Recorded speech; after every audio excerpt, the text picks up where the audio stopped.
वर्षाताई कशा आहात तुम्ही? मी खूप छान आहे. फिनालेच्या 2 दिवस आधीच घराबाहेर आलात याचं दुःख वाटतंय का? हो, खूप वाटते दुःख. खंत वाटते. पण ती मी मनाला लावून घेतली नाही.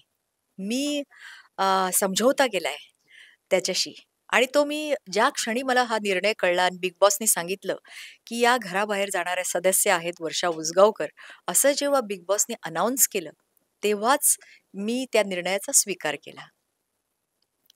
बिग बॉसच्या घरात जाण्याचा निर्णय घेतला तो दिवस आणि आजचा दिवस हा संपूर्ण प्रवासाबद्दल तुम्ही काय सांगाल? हा संपूर्ण जो प्रवास आहे, ए टू झेड जो मी केला, माझं ए टू झेड त्याच्याबद्दल मी बोलते. तो मला फार समाधानपूर्वक मी केला, असं मी म्हणेन आणि मी त्याच्याबद्दल खूप समाधानी आहे मागे वळून बघताना. कुठलीही माझ्या मनात असं नाही वाटत, की मी इथे कमी पडले, हे मी करायला पाहिजे होतं, तर मी अजून पुढे गेले असते, असं मला अजिबात नाही वाटत. मला असं वाटतंय, की मी माझ्या परीने माझं 100% योगदान देण्याचा मी प्रयत्न केला आहे आणि मी कुठेही कमी पडले नाही. हा सीझन सुरू झाला तेव्हा निक्की तुमच्या मागे हात धुवून लागली होती. तेव्हा तुम्ही तिला जे प्रत्युत्तर देत होतात ते पाहून आम्हालाही छान वाटत होतं. पण तेव्हा तुमच्या मनात नेमकं काय सुरू होतं? तेव्हा माझ्या मनात जनता माझ्याबद्दल काय विचार करेल, कोण काय विचार करेल असं नव्हतं काहीच. कारण माझं एकच होतं, की माझा जो वावर आहे, जर मी इथे आले बिग बॉसमध्ये, तर मला प्रत्येक वार हा झेलला पाहिजे आणि तो झेलताना समोरच्याला मला योग्य उत्तर देता आलं पाहिजे. कारण कुणाचं मी विनाकारण काहीही ऐकून घेणार नाही. जर ते बरोबर असेल त्याचा मी स्वीकार करेन. जर ते चूक असेल तर त्याला मी सांगेन, की "नाही, हे तुझं चुकतंय आणि हे त्याला माझं उत्तर आहे. त्याचा तू स्वीकार कर अथवा न कर. पण माझं उत्तर हे आहे आणि हेच राहणार आहे." असं माझा बाणा होता आणि तो मी शेवटपर्यंत जपला. यंदाच्या पर्वात तुमच्यावर आणि पंढरीनाथ यांच्यावर वारंवार जान्हवीकडून घरात अपमान झाला. नंतर तिला शिक्षा देखील झाली. पण तुमच्या मनाला त्या गोष्टी लागल्या का? आणि तुमच्या मते जान्हवी जेलच्या आधी खरी वागत होती की जेलच्या नंतर?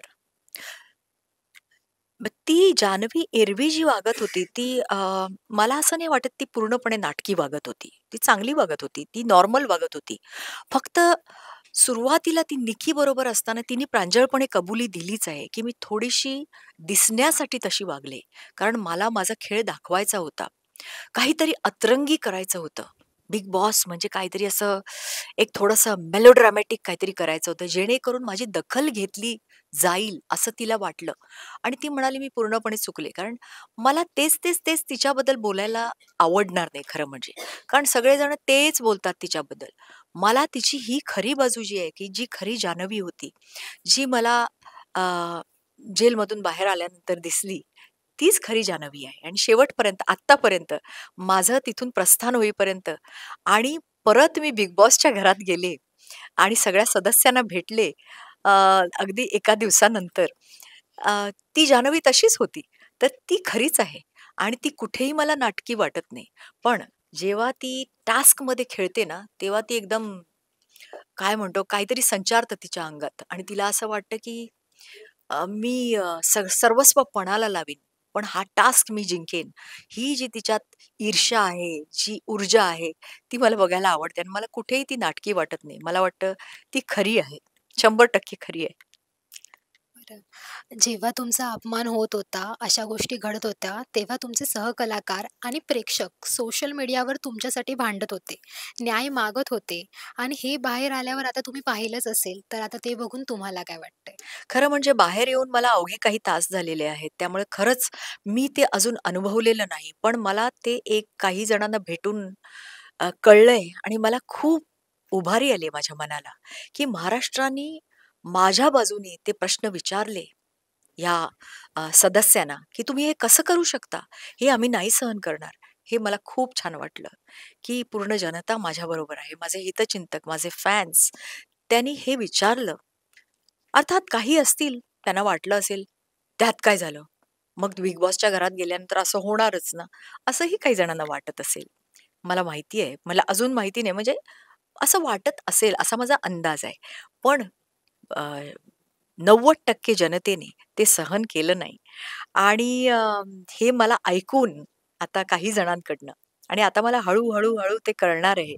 आणि मला ते ऐकायला आवडेल, खूप बरं वाटेल, की जनता माझ्या बाजूने उभी राहिली. तर घरातल्या बिग बॉसच्या कोणत्या सदस्याने तुमचं मन जिंकलंय? माझं मन कोणी एकाने मी काही नावं घेईन. जान्हवी, आर्या, तसंच अभिजित, सूरज, अ, यांची मी नावं घेईन. त्यांनी माझं मन जिंकलंय. या घरातली अशी कोणती आठवण आहे जी तुम्ही आजन्म कधीच विसरणार नाही? या घरातली आठवण म्हणजे आता एक काही टास्क मी जे खेळले, जसा लगोरीचा टास्क होता. तो आयुष्यात मी कधी अशा प्रकारचा टास्क ह्या वळणावर माझ्या आयुष्याचे खेळेन असं मला नाही वाटत. मी त्या लगोरीच्या दांड्याला घट्ट मिठी मारून बसले. काय होईल? कशी माझी ती मिठी ही म्हणजे ती मी घट्ट धरून बसले त्या दांड्याला, ती लगोरी. त्याला अंकिता आली आणि अंकिता बऱ्यापैकी तशी स्ट्राँग आहे. माझ्यापेक्षा तर निश्चित आहे. तर ती माझं ते हात-पाय सोडवण्याचा प्रयत्न करत होती. तरी तिने मला इजा होऊ दिली नाही.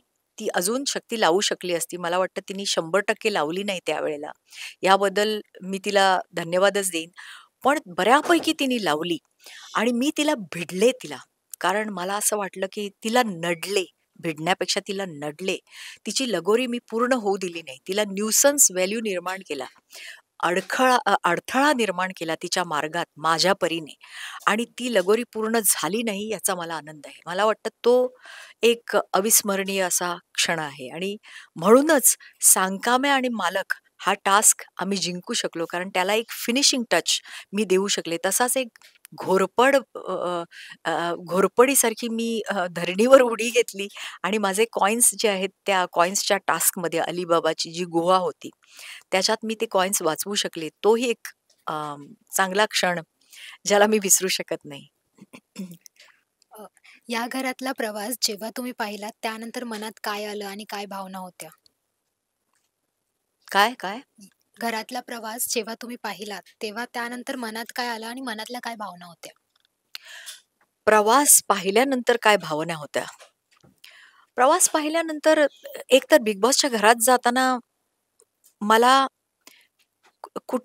मला माहिती नव्हतं कशाची अपेक्षा करावी, काय होणार हे मला माहिती नव्हतं. पण एवढं मला माहिती होतं, की विनाकारण माझ्या वाटेला जातील काही लोक. पण ते अगदी पहिल्याच दिवसापासून माझ्या वाट्याला जातील असं मला वाटलं नव्हतं. पण पहिल्याच दिवसापासनं ही अवहेलना, ते अपमान मला सहन करावे लागले. अगदी पहिल्या दिवसापासनं. त्यामुळे त्याची झलक मला अगदी पहिले 2 आठवडे तर खूपच लागली. खूपच सहन करावी लागली.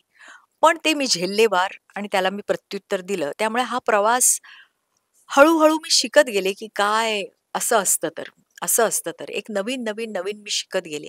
पण एक आहे, की बिग बॉसच्या घरातला वावर जो आहे, तो इतका सहज नाही होऊ शकत. प्रत्येक क्षणी तुमच्यावर एक ताण असतो, की तुम्हाला परफॉर्म करायला पाहिजे. तुम्हाला परीक्षेचा त्या अ, ब ती परीक्षेची घडी केव्हाही येऊ शकते. आत्ता हा टास्क देतात, नंतर हा टास्क देतात किंवा तुमचे मुद्दे जे असतात ते तुम्ही ठामपणे मांडायचे असतात. तुम्हाला हजरजबाबी राहायला लागतं. त्यामुळे तुमचं डोक्याची जी ही आहेत म्हणजे कवाडं ती बंद करून तुम्हाला चालत नाहीत. सावध राहावं लागतं. त्यामुळे खूप असा तणाव येतो शरीरावर, मनावर. त्यामुळे अशा प्रकारचा तो खडतर प्रवास आहे.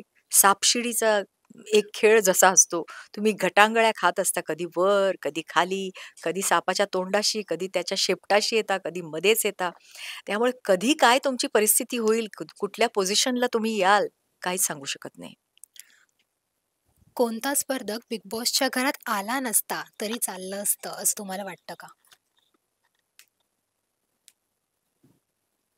मला असं वाटतं पुरुषोत्तम जे सगळ्यात आधी या खेळातून बाद झाले, ते आले नसते तरी चाललं असतं. कारण त्यांचा त्यांचा तो पिंडच नव्हता. ते ज्या दिवसापासनं घरात आले ते म्हणायला लागले ते ते अगदी संभ्रमात होते. कारण ते कीर्तनकार आहेत मुळात आणि त्यांचं तसं अध्यात्माची त्यांना आवड आहे.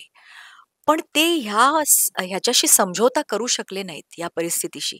त्यामुळे मला असं वाटतं, की ते जर या खेळात सामीलच झाले नसते, तर काही फरक पडला नसता. बिग बॉस मराठीच्या घरातून बाहेर आल्यावर या घराने तुम्हाला काय असं दिलंय ते वाटतं आणि तुमच्या स्वतःमध्ये काय वेगळेपणा जाणवतोय का? हो, मी थोडीशी शीघ्रकोपी होते, आहे खरं म्हणजे. पण आता मी तशी राहीन असं मला नाही वाटत. कारण मला काही-काही वेळेला खूप राग येतो आणि येत होता.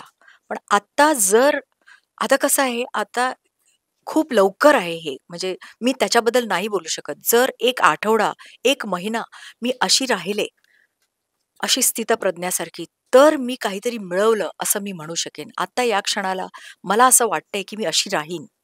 मला निश्चित असं वाटतं, की माझ्यातली सहनशक्ती जी आहे, ती बऱ्यापैकी वाढलेली आहे आणि अशीच ती राहावी असं मला वाटतं.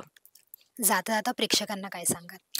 प्रेक्षकांना मी असंच सांगेन, की असंच माझ्यावर प्रेम करत राहा. तुम्ही जशी मी आहे, जशी मी होते तसंच मला स्वीकारलत बिग बॉसच्या घरात.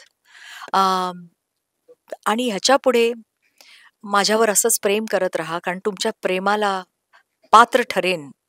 पात्र ठरण्यासाठी मी नेहमी झटत राहीन, एवढंच मी तुम्हाला आश्वासन देऊ शकते. Thank you so much. Yes.